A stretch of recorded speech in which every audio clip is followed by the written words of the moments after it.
So recently, Wendigoon, who talks about a lot of horror movies and ARGs and stuff here on YouTube, is being cancelled by the Twitter mob, who believe that because he's Christian, he must be racist or transphobic or the like. And there are a lot of false allegations circulating around the old drama mill. In this video, I figured that as the creator of one of the ARGs that brought Wendigoon to the immense fame and success he currently enjoys, I ought to throw my 2 cents in generally on where religion fits into the analog horror type space and maybe what the internet could do to improve and how it handles these topics.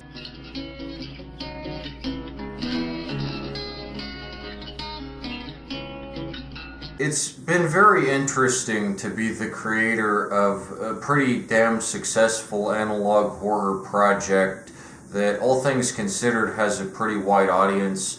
I've seen lots of great Hypnagogic Archives fan art. I've had a lot of Hypnagogic Archives fans reach out to me and say, wow, you know, you're a cool guy. You did a great job creating Hypnagogic Archive. Oddly enough, I don't really have the same sort of status as it would seem that someone like Alex Kister of Mandela Catalog fame does, or what's his name, Martin Walls of the Walton Files. And that's mainly just because I'm autistic and I don't really go out of my way to promote myself or anything. I'm generally a very kind of humble, sort of secluded type figure, and I don't try and promote that I'm the creator of Hypnagogic Archive or anything, because it really was a complete accident that Wendigoon found Hypnagogic Archive and made it famous to begin with. I'd like to be on the same status as those guys and maybe be given a little more credit for all the work I've put into Hypnagogic Archive, but if I don't, if I remain generally anonymous, then that's okay too.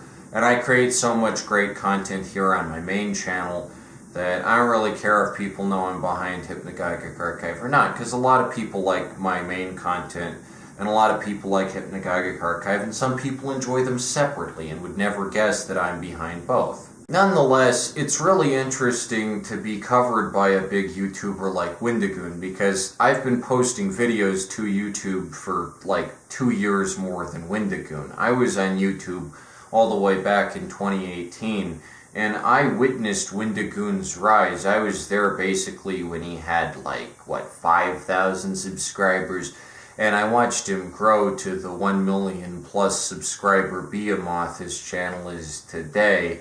And I don't really care that I'm not as popular as Wendigoon or that I haven't grown as much. He creates very good algorithm-targeted content. I create much more niche, interesting content about whatever happens to be on my mind. It's to be perfectly expected that Wendigoon would amass a sizable audience, because typically the subjects he covers are pretty damn interesting. Some of them I'd never heard of before. A lot of them make for great videos that are well researched and are just all around pretty damn good content that really doesn't have any parallels. There are very few figures putting out videos as top tier and quality as the Wendigoon ones. Nonetheless, I don't think the internet can let a good thing sit, and of course it was inevitable that there would be controversy surrounding Wendigoon. This controversy has arisen in the form of this Twitter mob who's like, oh, Wendigoon is a Christian, therefore he must be homophobic or transphobic or racist or the like. And a big shitstorm of drama has been stirred up around that. And it's just very interesting to sit on the sidelines here and what it must be like to see all this play out from Wendigoon's perspective as one of the most powerful figures on the internet, being just maimed by this crowd of weirdos who just obsess over him or attack him viciously, one or the other. Either you have loyal, dedicated, hardcore fans who just go, oh wow, it's Wendigoon, oh boy, it's Wendigoon, oh my gosh, wow. Or just go, oh, Wendigoon, he's evil, he's the worst, he's the devil, oh my gosh, Wendigoon, no, no, no, no, no. Now that must get tiring, and it must take quite the toll on someone's mental health, and I'm just kind of glad I'm not in that position. I'm sort of glad I don't have 1 million plus subscribers. I don't know if I would be able to deal with that level of fame and infamy. I do think there's something about Wendigoon being Christian that sort of speaks to the analog horror mindset, because a lot of analog horror is a sort of response to mainstream Hollywood horror, and in that you get the dichotomy that Americans seem to have between the mainstream coastal elite type stuff, seen with movies, of course, like Insidious and The Conjuring, mainstream stuff that is more so on the left. And then analog horror could be potentially viewed as a form of reactionary art, a sort of small town, small scale type response. Oftentimes what you'll see with analog horror is some kind of storm warning, some kind of hurricane in effect type broadcast. Now these don't happen here in Denver because Denver is very ecologically stable. But they certainly happen in places like Florida, the Deep South, and parts of the Midwest, Tornado Alley, and the like. You see a lot of these storm warnings. That's a common reoccurring trope in analog horror, I've noticed. Analog horror, despite the name, usually doesn't deal with stuff that would actually appear on VHS tapes back in the day. There are a very repetitive set of ideas and formats that are regurgitated on and on throughout this series, and they kind of happen to coincide with a small town, rural type mindset. It isn't to say that's intentional or anything, but it is certainly there. Analog horror, at its core, does appear to be reactionary. Not all series are. I certainly don't think Hypnagogic Archive is, and I don't think a lot of analog horror series are reactionary. However, I think the most popular ones could be construed as reactionary. Not necessarily politically reactionary, but societally reactionary. From what I understand, Windigoon not only faces intense backlash due to his religion, he also mainly got popular to begin with because of his religion, because there aren't too many Christian content creators out there making stuff like horror videos that talk about gore and disembowelment and sacrificial rituals and the like. And this stuff is interesting, and I'm sure if you grow up in a sheltered conservative home, then you're probably like, wow, I want to get into horror, I want to get into this stuff. I'm sure that watching a Windigoon video you can feel like, oh, well, you know, he's Christian, so I can watch this content without God getting on my back for it, because, oh, it's good Christian content. It's the Veggie Tales of horror YouTube. Even if Windigoon doesn't consciously intend that, that's what's going to happen. It's going to become a sort of refuge and hotspot for that sort of crowd, the sort of crowd who wants to get their feet a little muddy, wants to wade into the waters of the spooktacular, but at the same time doesn't want to go in too far, doesn't want to explore too many ideas. And that might not be Windigoon himself, but he certainly manages to cultivate fans like that. I have personal experience with this. As I've talked about in past videos, there used to be a Hypnagogic Archives Discord that was set up a while after Hypnagogic Archives got big, and it was just full of transphobes. And I don't mean to say that Windigoon's a transphobe. Not at all. I think the guy is very level-headed, is very mature, is very good at handling controversy. But this does happen to be the sort of audience that he attracts. This Discord server, made up of self-acclaimed Hypnagogic Archives fans, was full of transphobes and borderline fascists and religious fundamentalists. I was brought into this server and they demanded to know if it was me, and they found some of my old comments that I had made about Jesus or whatever, because for those of you who don't know, I'm a queer atheist. So I wasn't going to mix with this crowd in the most effective possible way. I wasn't exactly going to be the toast of the town with my sentiment towards God and religion and the like. I've matured a bit in the years since. I've kind of grown towards this level of detached apathy towards the whole thing. I don't care as much about Christianity as I did in my angsty adolescence, but the sentiment is there nonetheless. I wasn't going to become fast pals with any of these complete religious go-hordes here in the fake Hypnagogic Archive server. And I called them fake fans because they weren't really fans of my work or what I made or the sort of art that I was producing. They were fans of Wendigoon, who wanted to be seen by Wendigoon, who wanted the amount of attention that I had gotten from Wendigoon, and wanted to be mentioned by Wendigoon in one of his videos or something. And I think that level of attention-seeking is desperate and pathetic, and I don't need to be noticed that much. If Wendigoon had never noticed me, I really wouldn't have cared.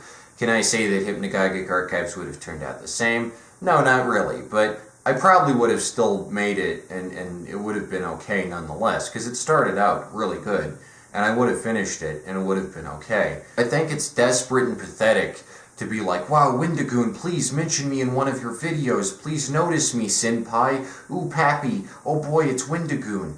I like Windigoon, I like his videos, and I respect what he makes, but if he doesn't notice me, I don't really care. Now, he's put me in a live stream recently, and I reached out to him to do an interview. I don't know if that'll ever happen. I'd like to do an interview with Windigoon.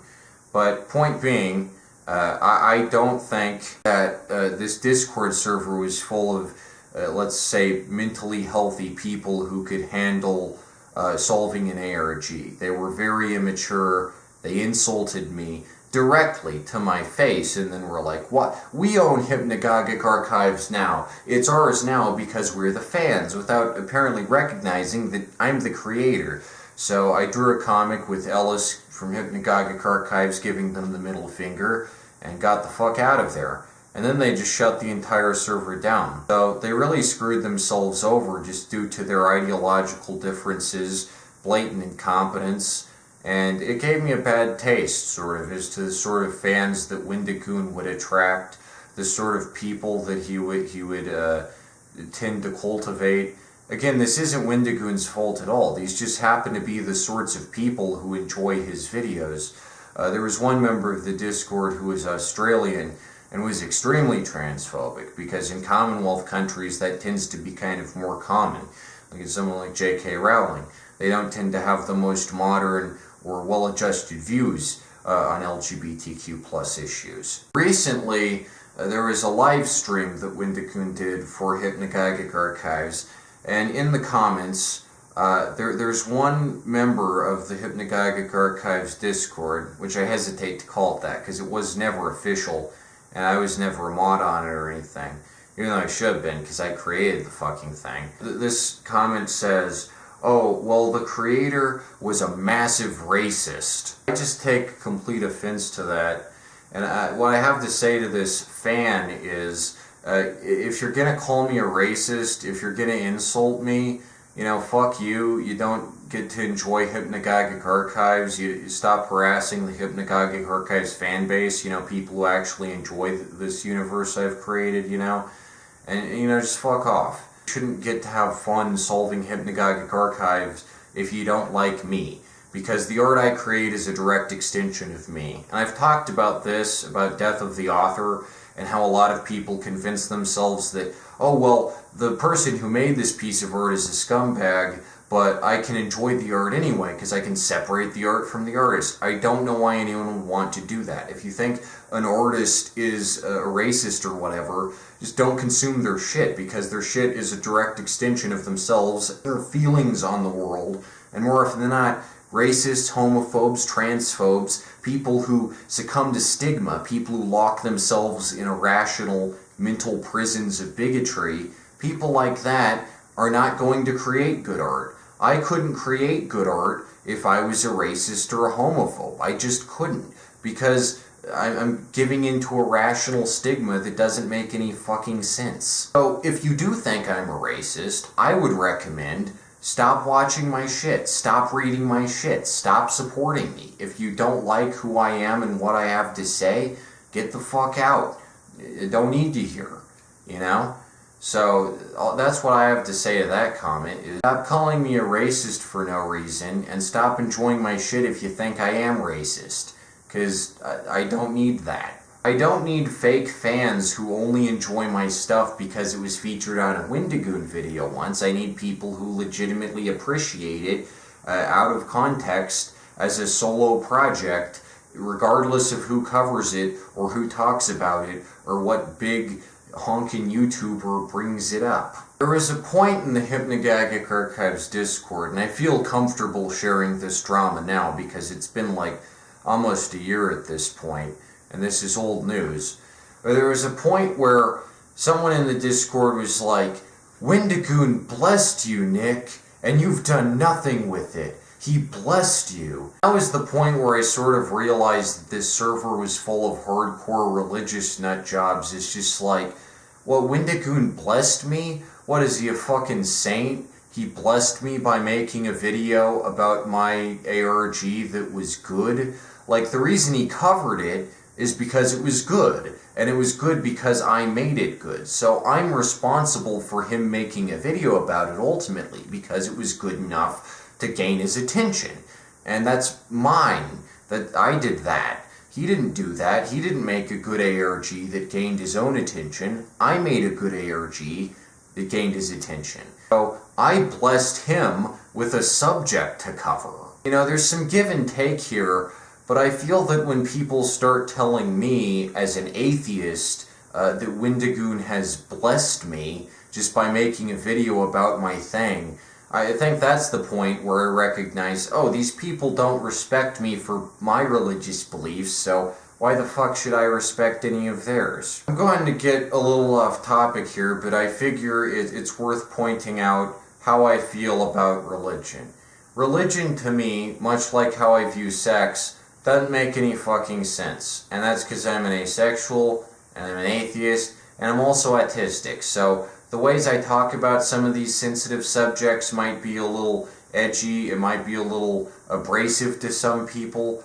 I don't understand religion. I don't understand what it is, I don't understand what it achieves or what it does, and I ultimately, as a secular humanist, believe that humanity would be better off if it stopped with religion. But those are just my beliefs, and I'm perfectly willing to accept that people feel differently than me, people have different systems of belief than I do. And as an American, as much as I respect secularism, which I think is a very, very important part of American culture, the wall between church and state, I also think freedom of religion is a very important part of American culture. The right to believe whatever stupid nonsense you want to believe. I don't understand why masses of people, hordes of humanity, would delude themselves into believing things which are objectively not true. God isn't real. Jesus and Muhammad aren't prophets, and all that stuff is made up. And the Bible, as a book, is one of the worst books I've ever read, and the same goes for the Quran and the Torah. They're not good reading, and they're not smart, and I read Kurt Vonnegut and Tom Robbins and shit, and those books are way better and funnier. I respect the writings of some religious people. For instance, J.R.R. Tolkien was a devout Catholic. He wrote The Lord of the Rings. The Lord of the Rings is a much better story than the Bible.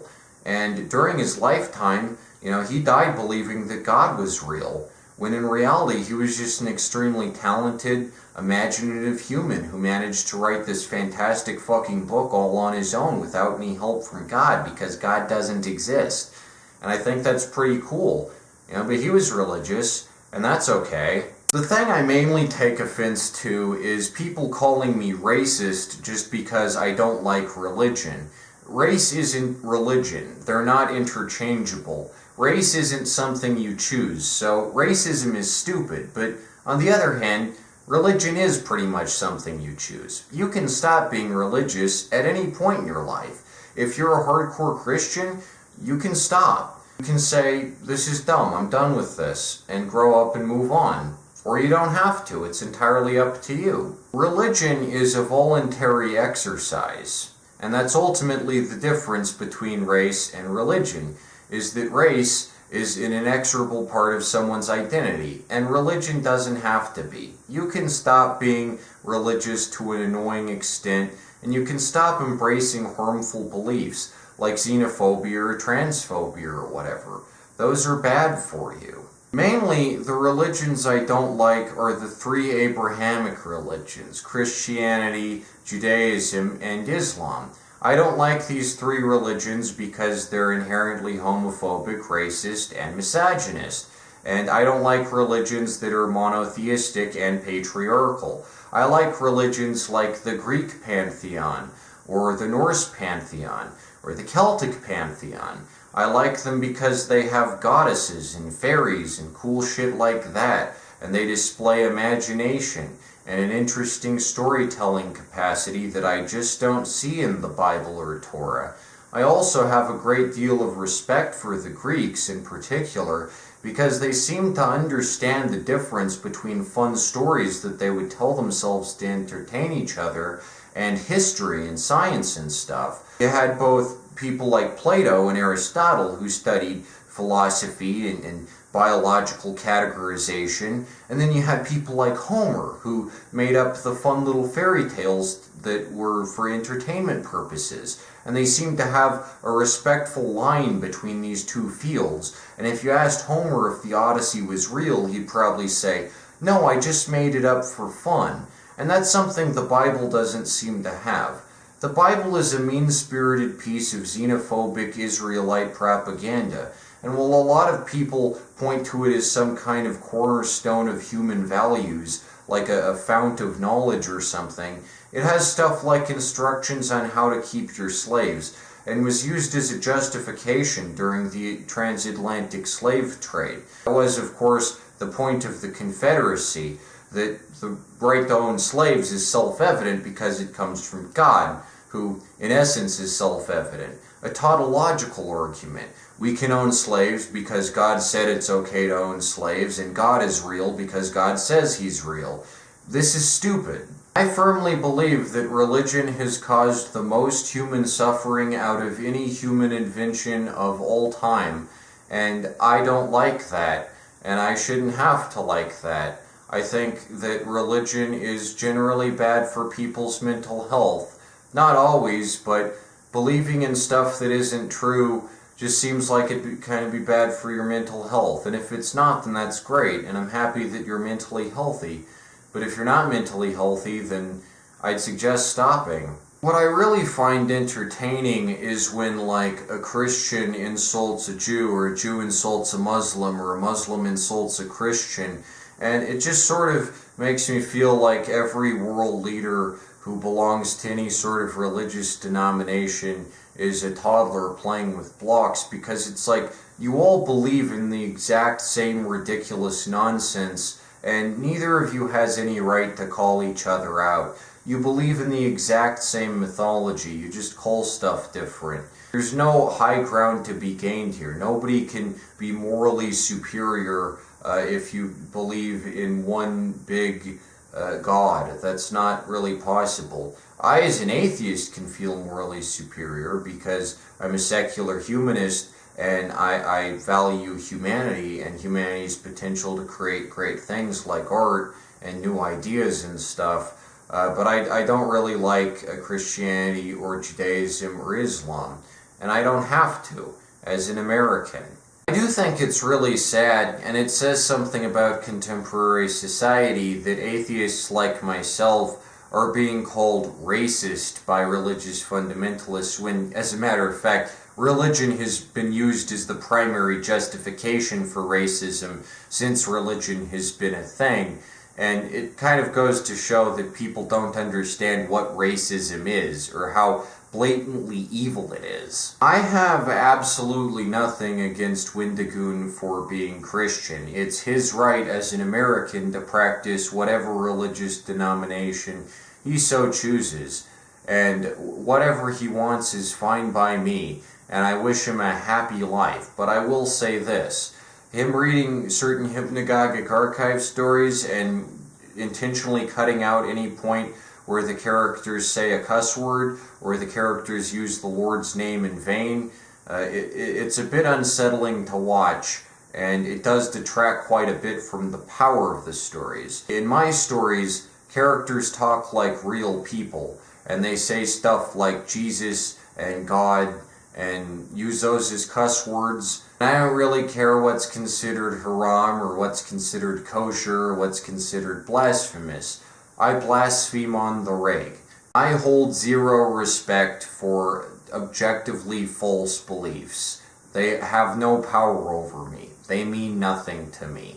They're nonsense. Recently, Wendigoon came out with a video called Greylock versus Urban Spook, where he goes in depth about how Urban Spook is terrible, which a lot of people have said that Urban Spook is terrible, and Greylock is great. And it just kind of got me thinking about how public perception goes, because I easily could have been in a position where people were saying that my ARG was terrible, where a lot of big YouTubers were pointing and laughing at it and going, this ARG sucks. That did in fact happen for me. I made an ARG called The Door before I made Hypnagogic Archive, and people shit on it because they just didn't like me. As a queer atheistic creator, they ganged up on it and downvoted it to oblivion and said, this will never be popular, this will never be successful.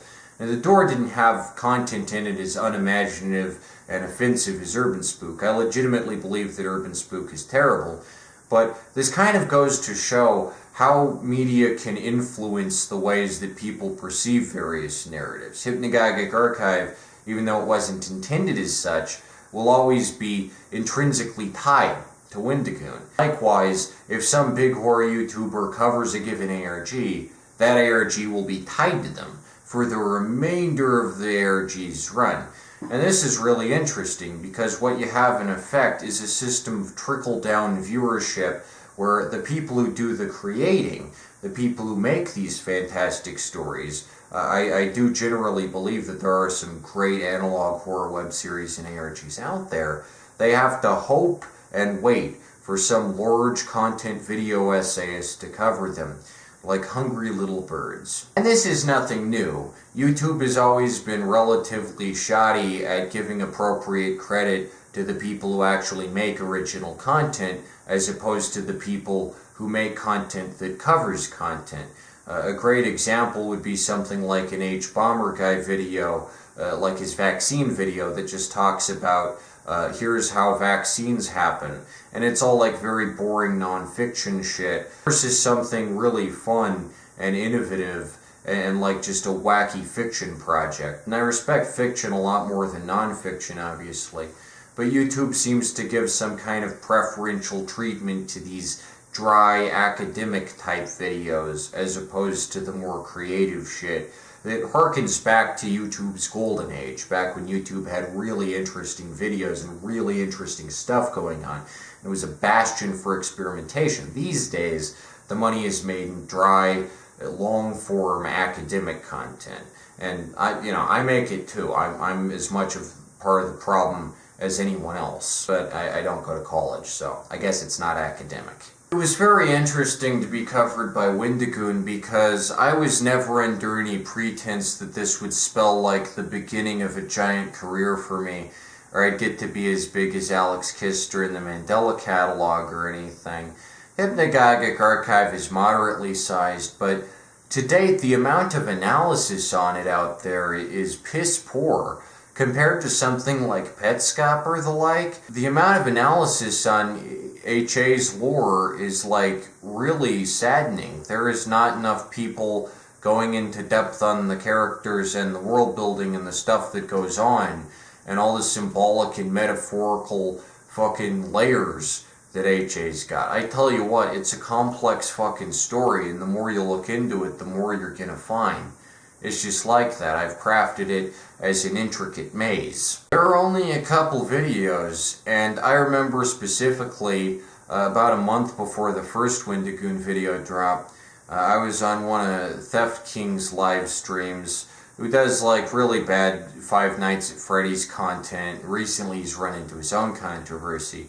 And I was like, hey, you should cover Hypnagogic Archive. And he's like, well, no, Wendigoon is going to make a third video. He's going to make a new one, and I want to let him do that. And it's like, no, you should just make your own video about something. You shouldn't worry about whether someone else is going to make a video. Just make a video. If it's interesting, you should cover it.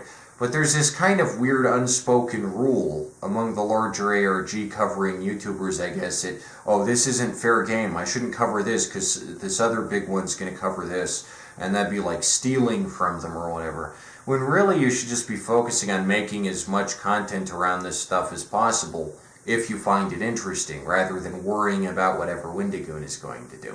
I don't care whatever Wendigoon is going to do. I've said that I'd like it if he made a third video. I think that'd be cool, but the opportune time to do that would be at the end of Season 1, and it's already well into Season 2, and he's missed out on so much lore and stuff at this point that it's really pointless for him to try and catch up. And that's okay, he doesn't need to catch up. He's a busy guy, he lives a full and complete life outside of all this made-up internet drama that people are inventing for him. And the last thing he needs is to sift through over 100,000 words of my insane writing. A much better video series recently came out, actually. It's a lot better than Wendigoon's 2 videos. No disrespect to Windigoon, those 2 videos are great, but better videos came out recently by a small YouTuber called Willowing Away.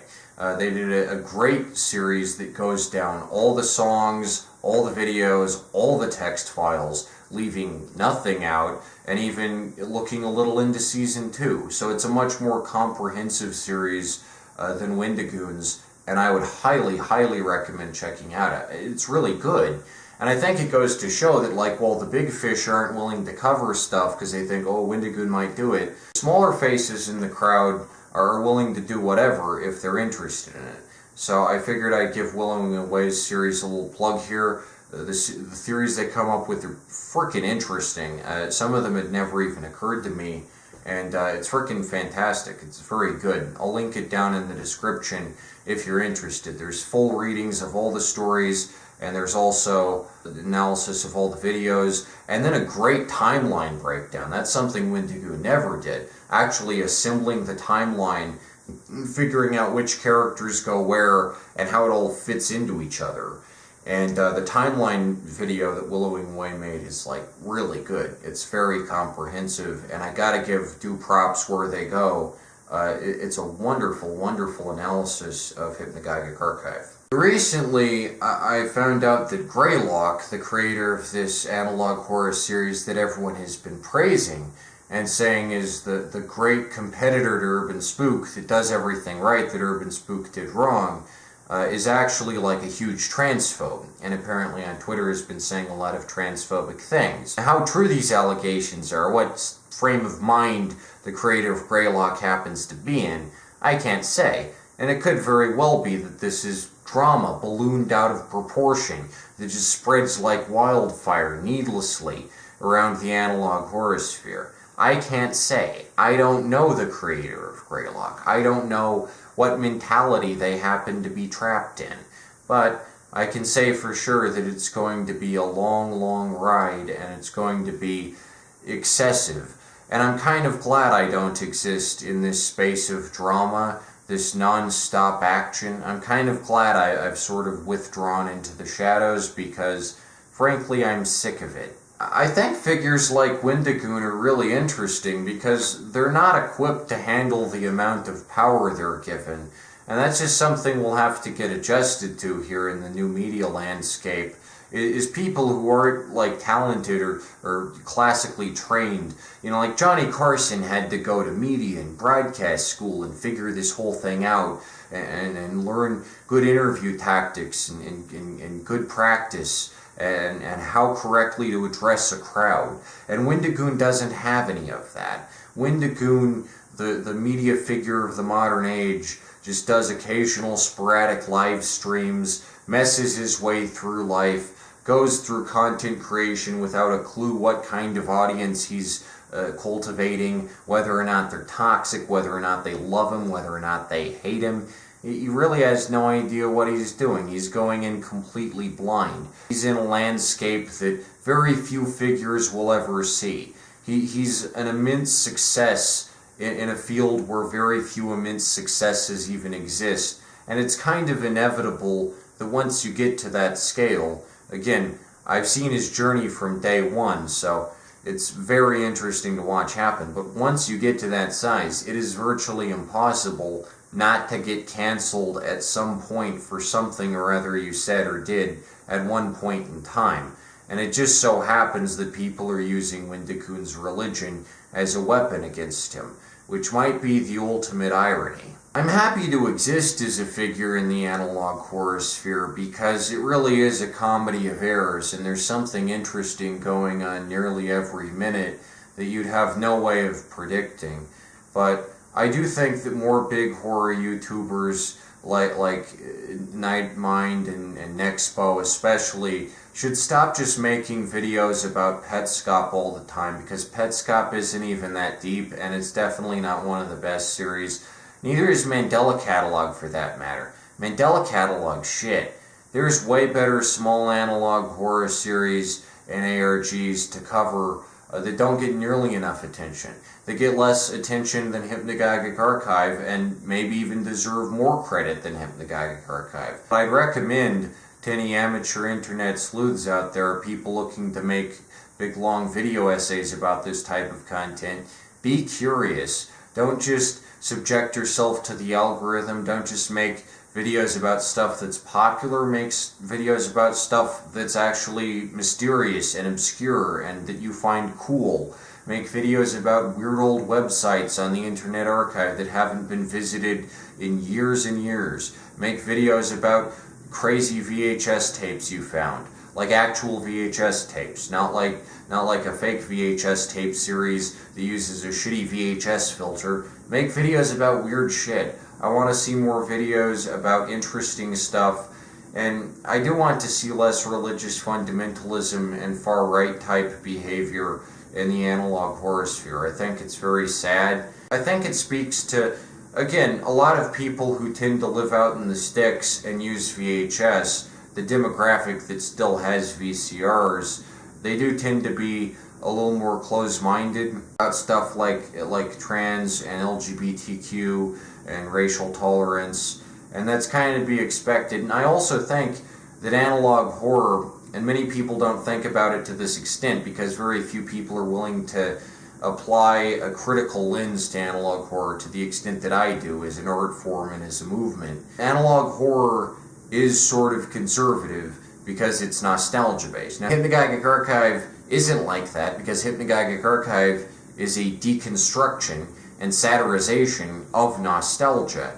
It's an exploration of what makes nostalgia tick. It's to say, maybe nostalgia isn't that great. Maybe the conception of new ideas is better than the infinite preservation of old ideas. But not every analog horror web series has that level of self-awareness as to what making a series that's supposed to seem old and old-fashioned and like it's from the Reagan era, the 80s. Not everyone understands what that sort of creation entails and what kind of message you could potentially send by making that sort of media. I don't use VHS because I'm nostalgic for it. I just use it because I think it looks cool and it's good technology and it's reliable and I like it. And I don't use it because I'm like a hipster or anything. I legit just think VHS is fucking awesome, and I want to promote it to as many people as possible. But a lot of people just kind of see VHS as a gimmick to spread lousy ideas, like Urban Spook or whatever, and those videos aren't even really VHS. And I think that's kind of lame. There are some bad actors in the analog horror sphere, and there are a lot of people who aren't really equipped to handle this sort of media and understand it and really break it down on a conceptual level as a cultural phenomenon, and I think that's kind of sad. Really though, the reason that people dislike trans people for exposing gender as a social construct are the same sort of people who would dislike atheists for exposing religion as a social construct. People don't like creativity and imagination because it creates bold new frontiers. It creates new possibilities where previously possibilities didn't exist. I think that's the artist's role in society ultimately, to break down boundaries, to create new frontiers of the imagination, regardless of whatever the reactionary mindset might be. It should always be to progress forward and invent new stuff and new content and make new things for people to enjoy. And that's what I hope to do with Hypnagogic Archive. That's what I hope to do with Season 2, which is going on now. There was quite a period where I thought, I'm not going to make any more Hypnagogic Archive content. It's done. It's had enough. But then I was like, well, I still want to film cool videos and I still want to write stuff. Here I am. I'm still making Hypnagogic Archive for you, the fans, and all you fake fans, all you people who were just here because of the Wendigoon video and don't actually give a shit about me as a person or my thoughts on the whole thing and aren't interested in how my personal experience ties into my art, you know, you can fuck off. And if you're just here to insult me or call me a racist or whatever, you know, fuck you. I don't have time for this shit. I gotta be making shit, yo. Ultimately, I'm just glad I don't have an audience as big as Windon, because it sounds absolutely miserable to have thousands of people either constantly simping for you 24/7 or just constantly hating on you 24/7. That sounds really lame. You know, maybe I don't want 1 million subscribers, but you can subscribe if you want. And I'm gonna keep making bomb sauce content, because I was here before Windigoon. I'll probably be here after Windigoon. I'll probably just be uploading videos onto the internet until I die. So yeah, give it a thumbs up, subscribe, and all that jazz, and I'll see you in the next one. Hopefully you found this video entertaining. Whoosh.